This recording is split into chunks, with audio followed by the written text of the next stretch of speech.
જય હિન્દ વિદ્યાર્થી મિત્રો, વેલકમ ટુ કર્મયોગી પોર્ટલ. તો મિત્રો, અત્યાર સુધી આપણે ભાગીદારનો પ્રવેશ, નિવૃત્તિ અને મૃત્યુને કારણે ભાગીદારીમાં ફેરફાર થાય છે, પરંતુ તેનો ધંધો જે છે એ ધંધો ચાલુ રહે છે. આવા વ્યવહારોનો આપણે અભ્યાસ કર્યો અને એને લગતા જે હિસાબી અસરો છે એની આપણે ચર્ચા કરી. હવે આપણે આજે વાત કરવાના છે ભાગીદારી પેઢીનું વિસર્જન. હવે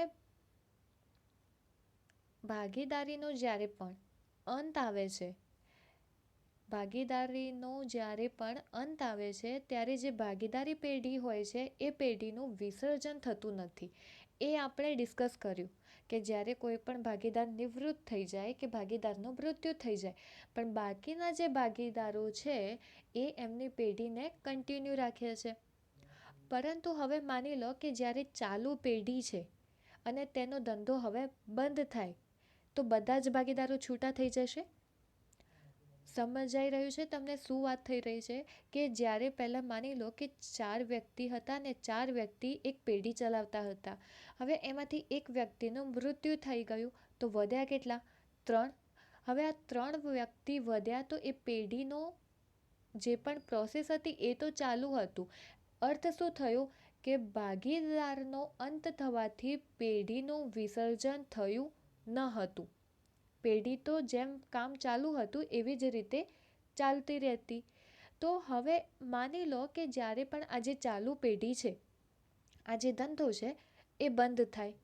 હવે આ જે ધંધો છે એ ધંધો જ બંધ થઈ જાય તો શું થશે? બધા જ ભાગીદારો છે એ છૂટા થઈ જાય ત્યારે જ ભાગીદારી પેઢીનો આપોઆપ અંત આવી જાય છે. જો એક જ વ્યક્તિનું મૃત્યુ થાય કે એક વ્યક્તિ પેઢીમાંથી અલગ નીકળી જાય અથવા તો નિવૃત્ત થઈ જાય, ત્યારે ભાગીદારીની પેઢીનો અંત આવતો નથી, પરંતુ બાકીના જે ભાગીદારો હશે તેમના વડે તે પેઢીને ચલાવવામાં આવે છે. પરંતુ જો ધંધો બંધ થઈ જાય અને બધા જ ભાગીદારો જો છૂટા થવા લાગે તો શું થશે? પેઢી તો આખી વિખરાઈ જશે.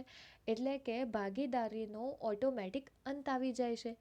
તો હવે આપણે એના વિશે આગળ ચર્ચા કરીશું કે હવે આ ભાગીદારી પેઢીનું જે વિસર્જન થાય છે એને લગતા કેવા વ્યવહારો હોય છે. તો સૌથી પહેલાં તો તમારે એનો અર્થ સમજવાનો છે કે વિસર્જન એટલે શું. અહીંયા પેલું ગણપતિ બાપા મોરિયા વાળું વિસર્જન નથી કરવાનું, આપણે ભાગીદારી પેઢીનું વિસર્જન પર ધ્યાન આપીશું. તો વિસર્જન એટલે જે તે બાબતમાં અસ્તિત્વનો અંત. એટલે કે અહીંયા પેઢી હતી તો ભાગીદારો છૂટા થઈ જશે, તો છૂટા થયા બાદ શું થશે?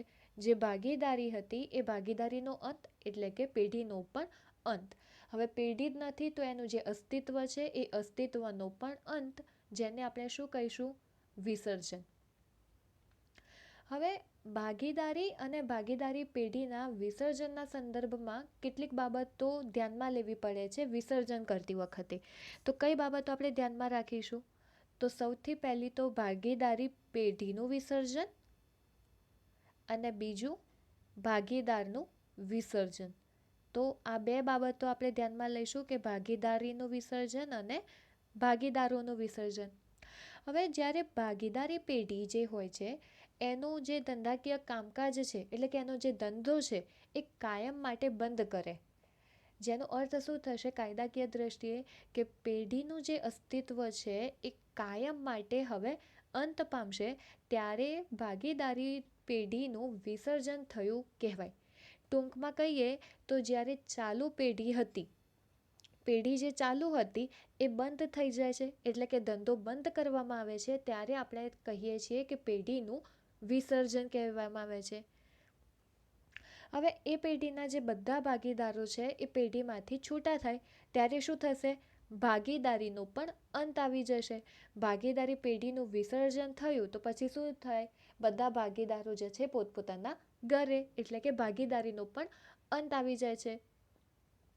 અને ચાલુ રહેતો એક ભાગીદાર હશે, કોઈ એક વ્યક્તિ કે જેને આ બધું ઊભું કર્યું હશે, કે જેને પોતાની બધી મિલકત એટલે કે કેપિટલ કરી હશે, એ વ્યક્તિ શું થશે? પેઢીનો વ્યક્તિક એટલે કે વૈયક્તિક માલિક ગણાશે.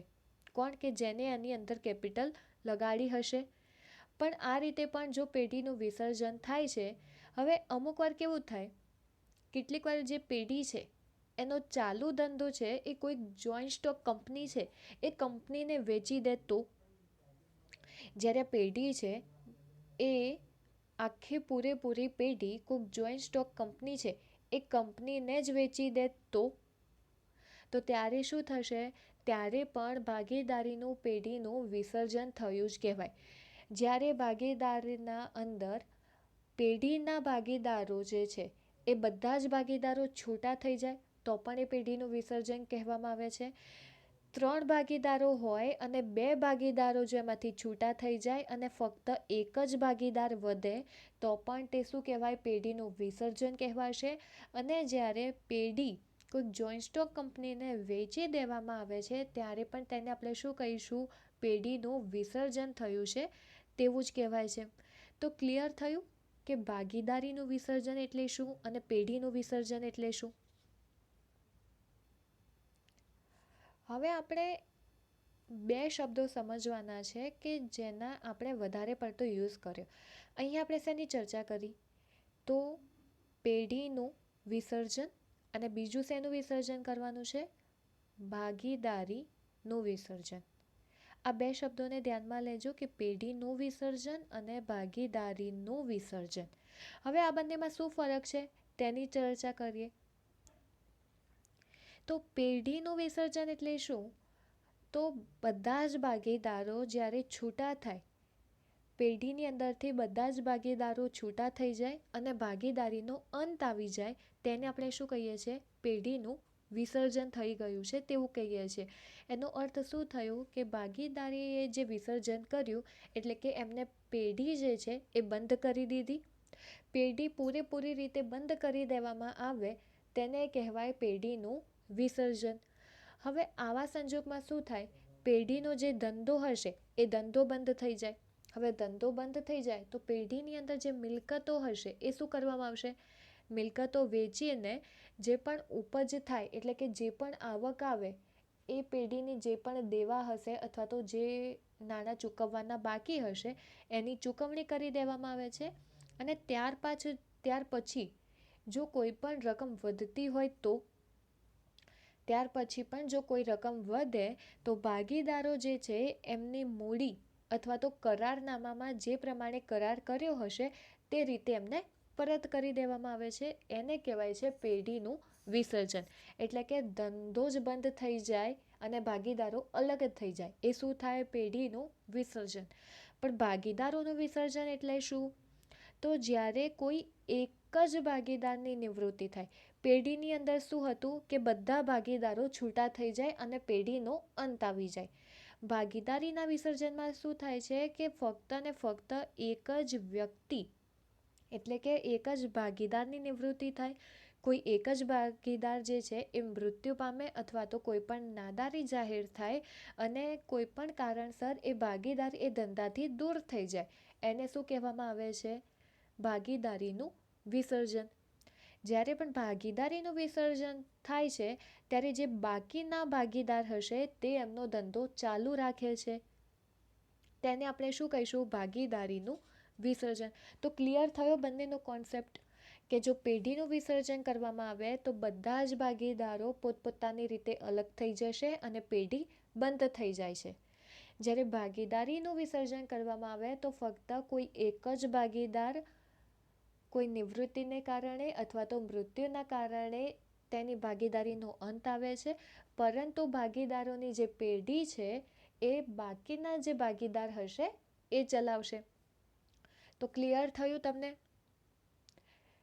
ભાગીદારોની અંદર જો ભાગીદારના વિસર્જનની વાત કરીએ તો પેઢીનું અસ્તિત્વ ચાલુ રહે છે અને પેઢીનું વિસર્જન કરવામાં આવે તો ત્યાં આગળ શું થાય?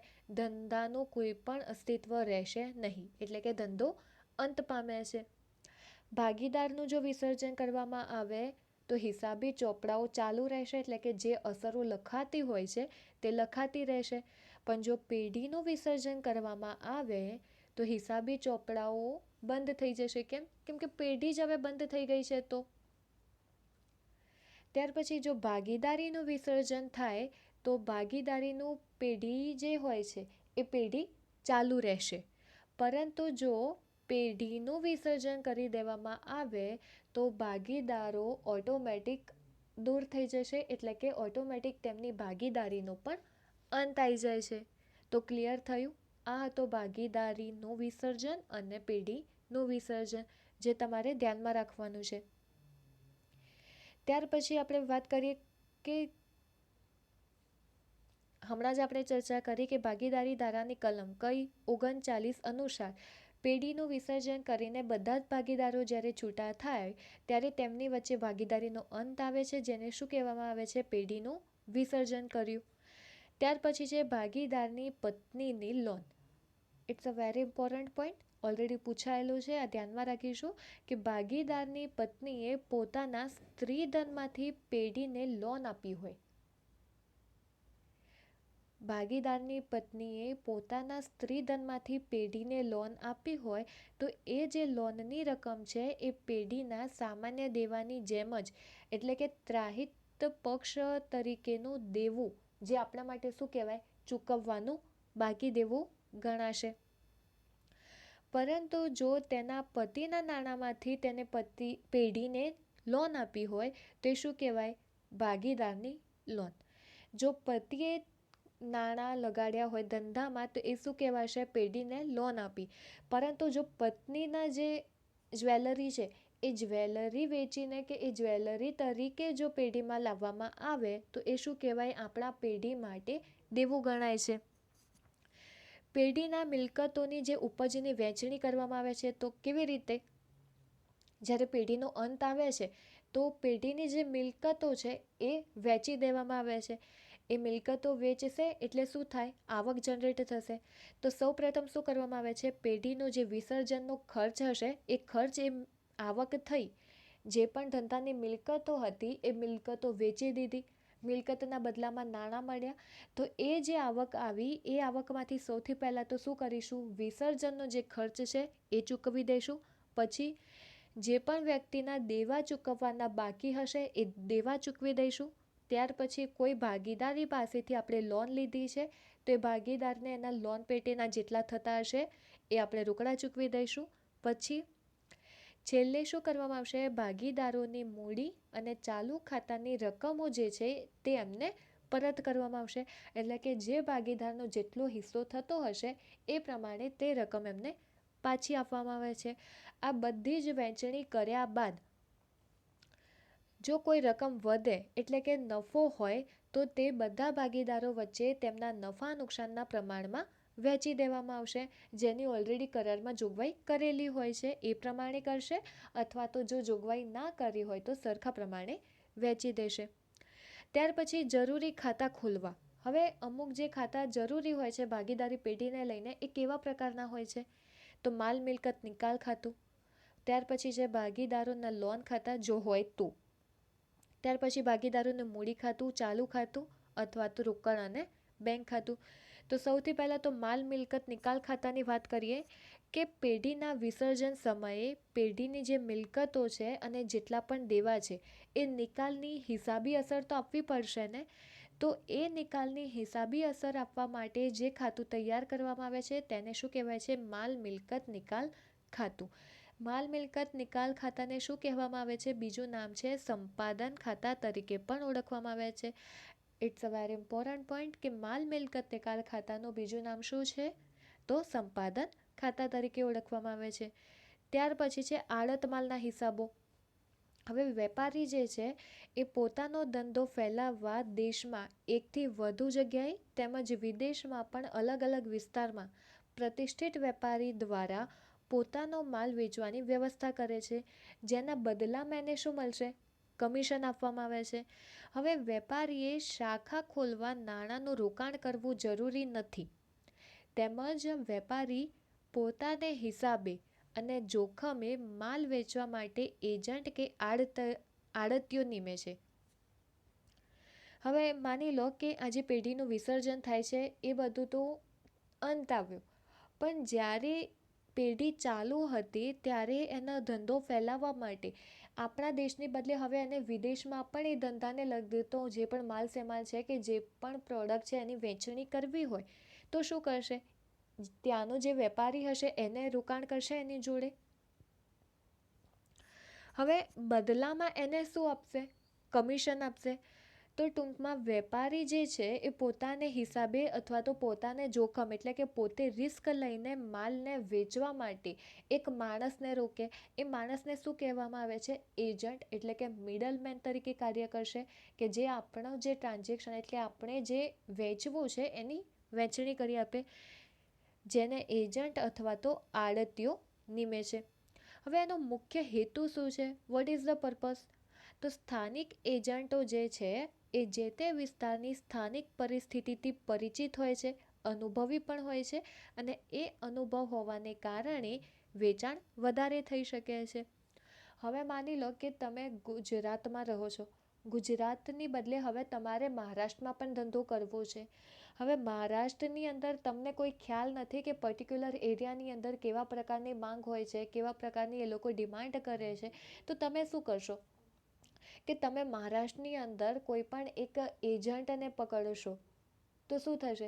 માની લો કે તમારે ત્યાં મિલકત પરચેસ કરવી છે કે મહારાષ્ટ્રની અંદર તમારે પોતાનો ધંધો ખોલવા માટે એક મિલકતની જરૂર પડી. હવે એ મિલકત માટે તમે મહારાષ્ટ્રની અંદર જે પણ દલાલ હશે એ દલાલનો કોન્ટેક્ટ કર્યો કે મારે આ ટાઈપની મિલકત જોઈએ છે. તો એ દલાલ આપણે શું કામ કરશે કે એનો આટલા વર્ષોનો જે અનુભવ હશે, એને મહારાષ્ટ્રની અંદર કેવી પરિસ્થિતિ ચાલે છે, આપણે કેવા પ્રકારનો ધંધો છે અને એ ધંધાનો જે પ્રકાર છે એ પ્રમાણે આપણે કયા એરિયાની અંદર મિલકત ખરીદવી જોઈએ એ બધા અનુભવ કોની પાસે હશે? એજન્ટ પાસે, એટલે કે દલાલ પાસે. તે શું કરશે? એના અનુભવોને આધારે પરિસ્થિતિની ચકાસણી કરીને આપણને સલાહ આપશે અને બદલામાં આપણે શું કરીશું? એને કમિશન આપીએ છીએ. હવે અગત્યની બાબત જે ધ્યાનમાં રાખવાની છે કે બે પક્ષકારો વચ્ચેનો જે સંબંધ છે એ કેવો હોય? માલિક અને એજન્ટ તરીકે હોય છે. જેમ કે આપણે મિલકત જોઈએ છે એટલે આપણે તો માલિક જ થઈશું, પણ આપણે જેને શોધવા માટે કે આપણે જેને કમિશન આપવાના છીએ કે જે એજન્ટ તરીકે જે માણસને આપણે રોકીએ છીએ તો એ શું થયો? આપણો બીજો પક્ષકાર. તો આપણા બંને વચ્ચે સંબંધ શું થાય? માલિક અને દલાલ, એટલે કે માલિક અને એજન્ટ વચ્ચેનો સંબંધ બને છે. ત્યાર પછી સંપૂર્ણ માલ માલદાણીને હિસાબે અને જોખમે વેચાય છે, જેના કારણે નફા ખોટ પર તેનું પ્રભુત્વ છે, જ્યારે આડતિયાને ફક્ત કમિશન આપવામાં આવે છે.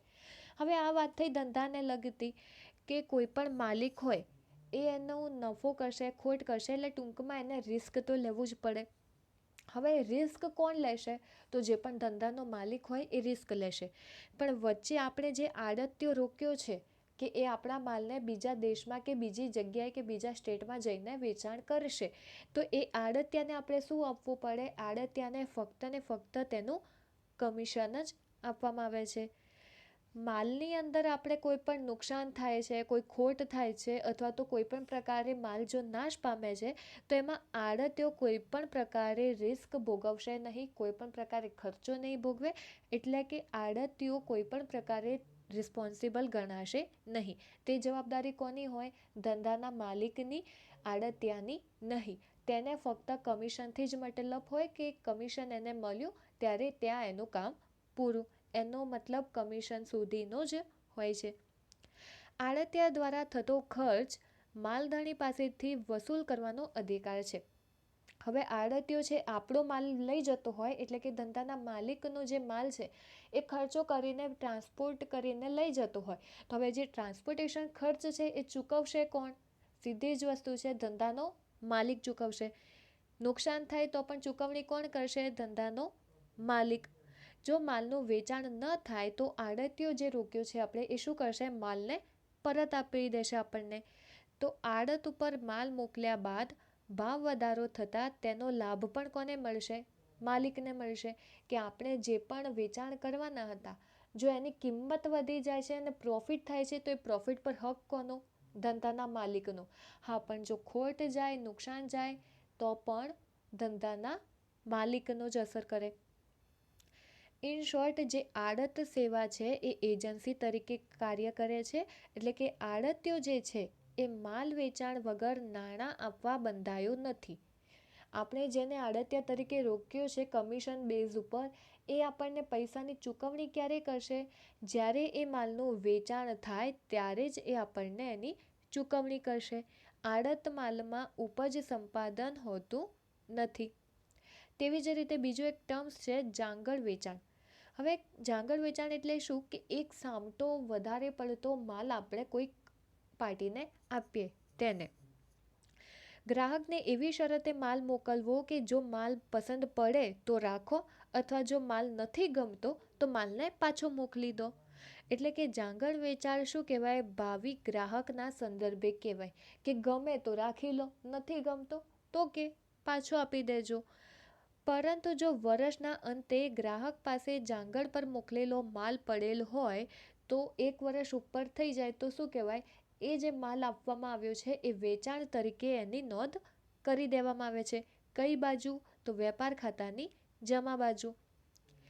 ત્યાર પછી માલધણી દ્વારા ચૂકવાતું વીમા પ્રીમિયમ, નૂર વગેરે આડત માલના ધંધાનો ખર્ચ ગણવામાં આવે છે.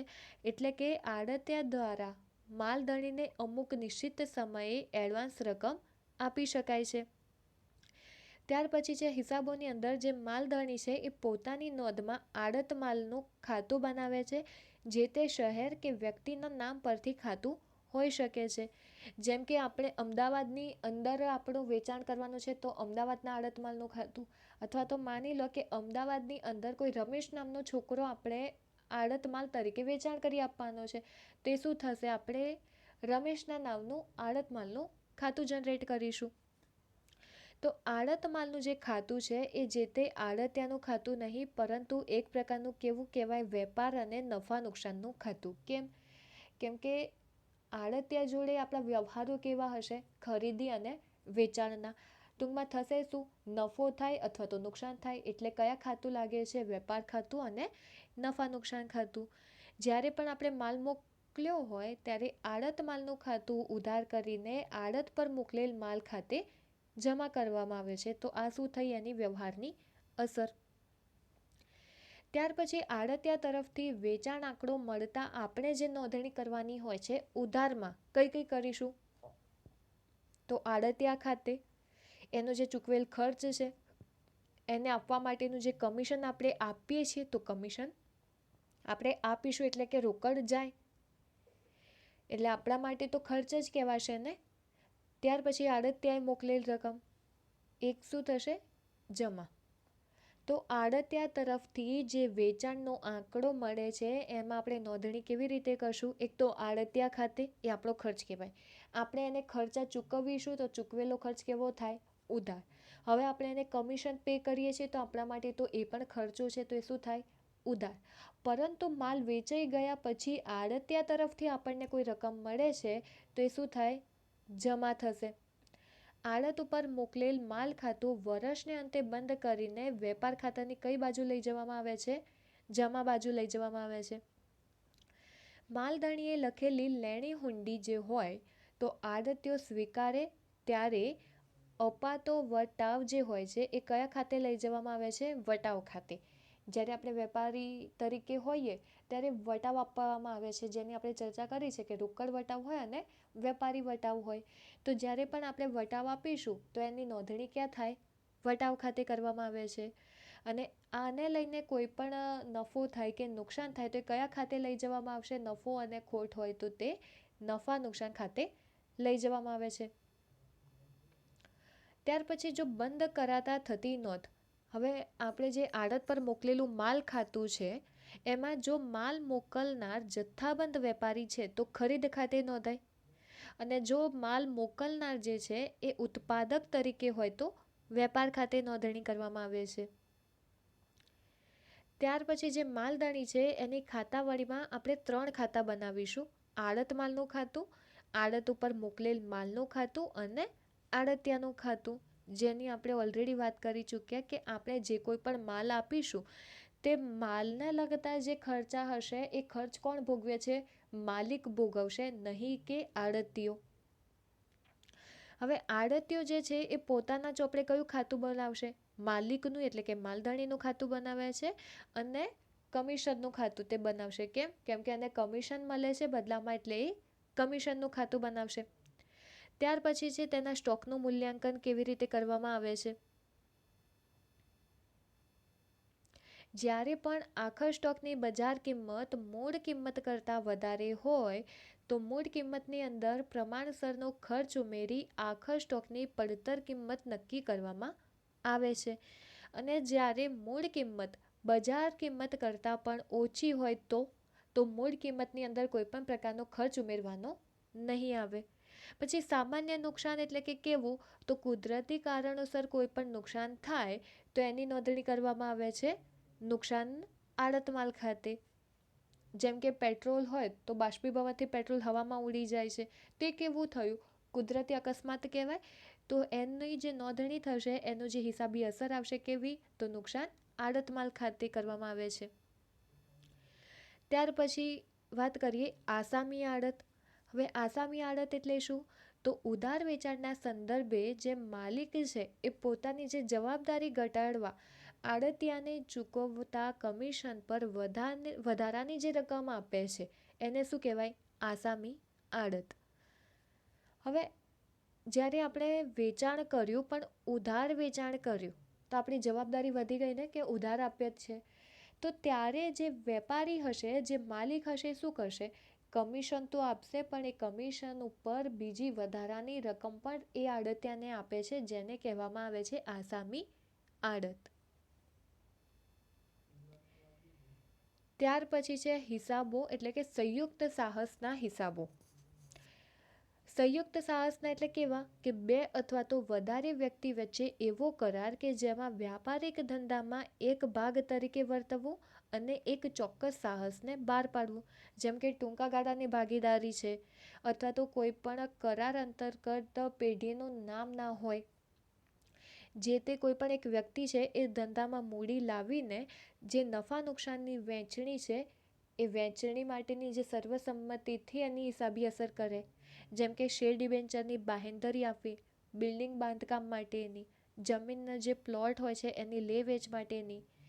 તો આવા બધા જે કરારો છે એનો અર્થ શું થયો? સંયુક્ત સાહસના હિસાબો, કે જે બે અથવા બે કરતાં વધારે વ્યક્તિઓ વચ્ચે જે કરાર કરવામાં આવે છે કે આ પ્રકારનું કાર્ય આપણે કમ્પ્લીટ કરવાનું છે, તેને આપણે શું કહીશું?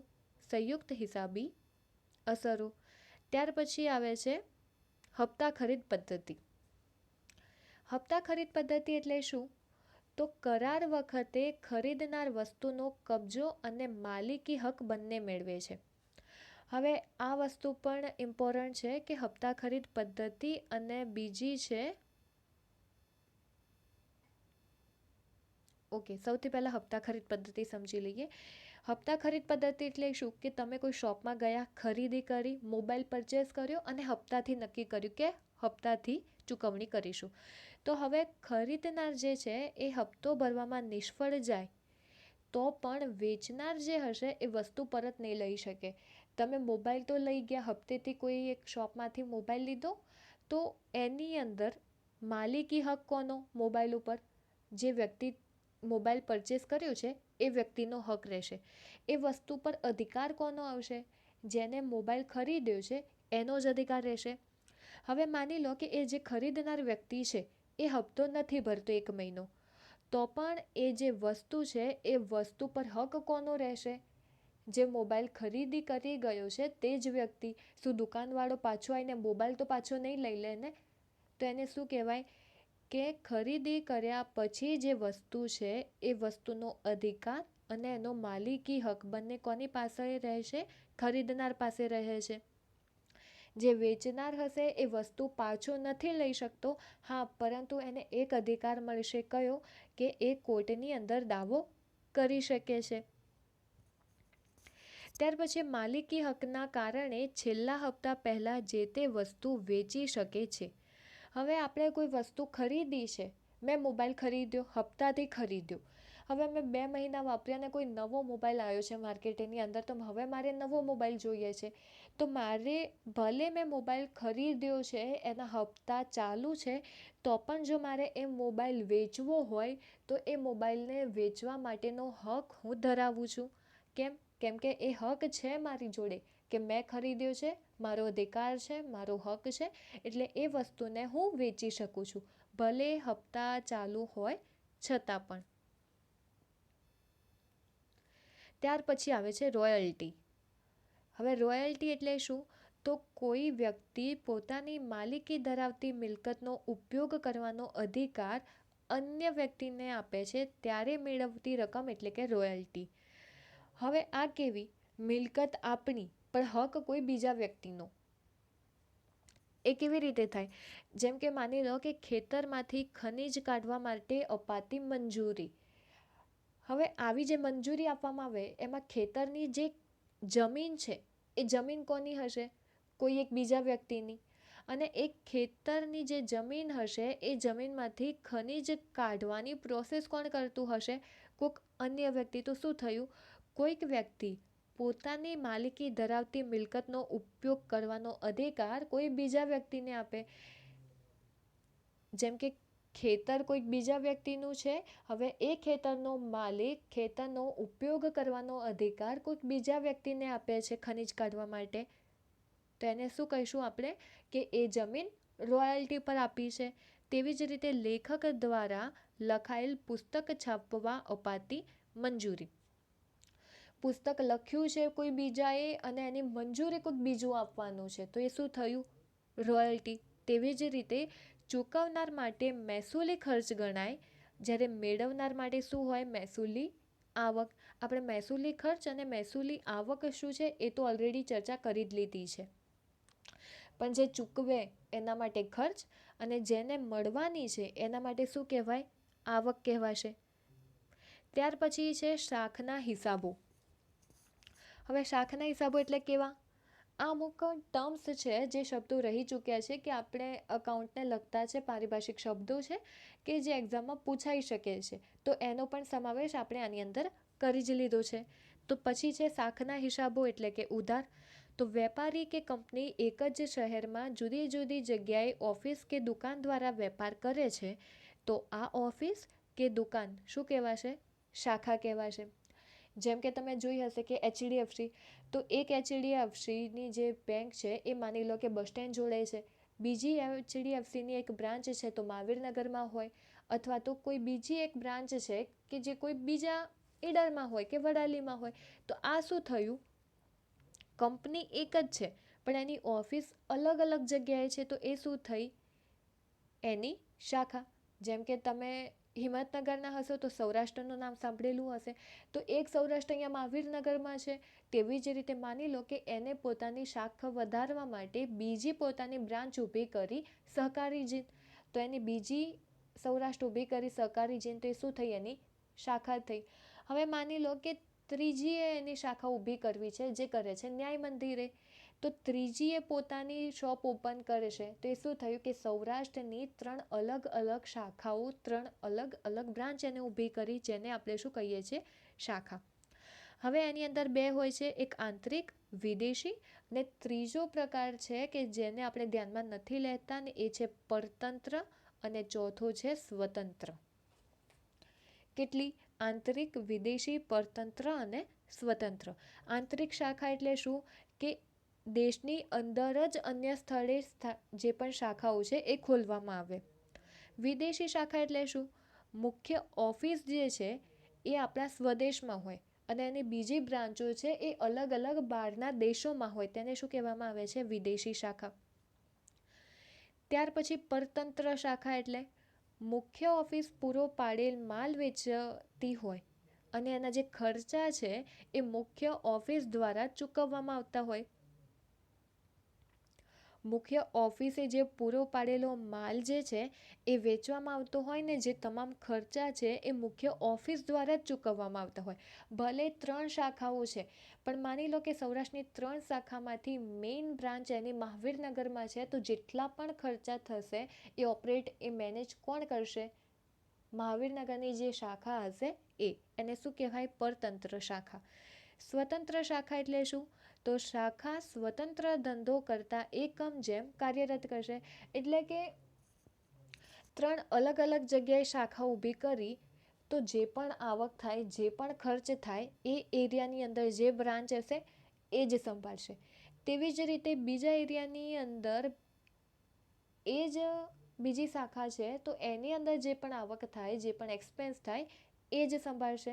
તેવી જ રીતે એક જ બ્રાન્ડની કોઈ ત્રીજી બ્રાન્ચ છે તો પણ એ કોઈક બીજા એરિયાની અંદર છે તો એની અંદર પણ જે કોઈ પણ ઇન્કમ થાય, જે ખર્ચાની ચૂકવણી કરવી હોય એ એની રીતે સંભાળશે.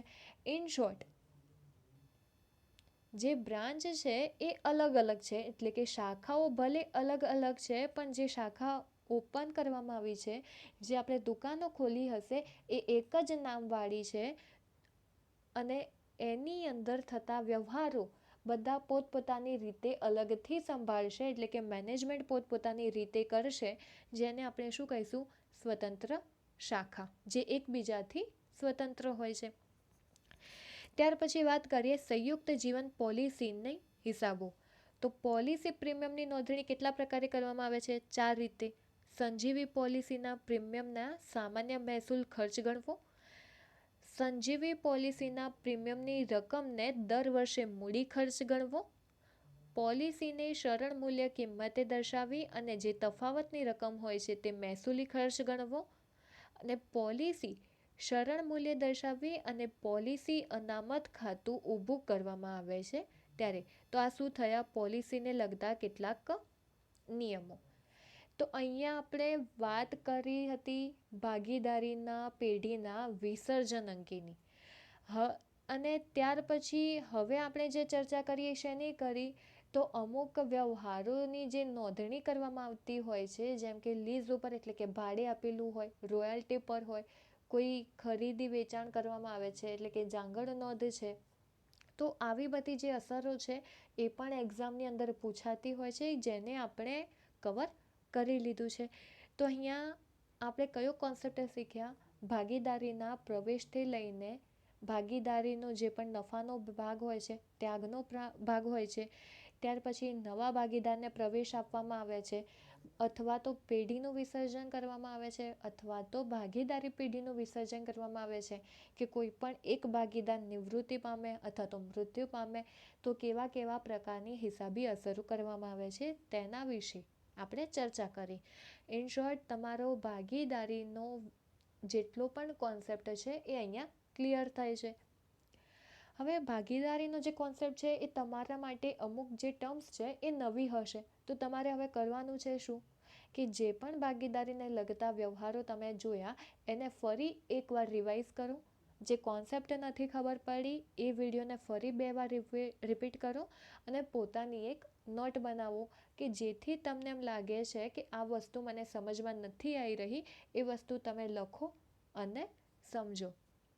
તો ક્લિયર છે કે ભાગીદારીને લગતા જેટલા પણ ટર્મ્સ છે, જેટલી બી પ્રોસેસ છે, જેટલા બી હિસાબીય અસરો છે એ અહીંયા તમને ક્લિયર થયા હશે.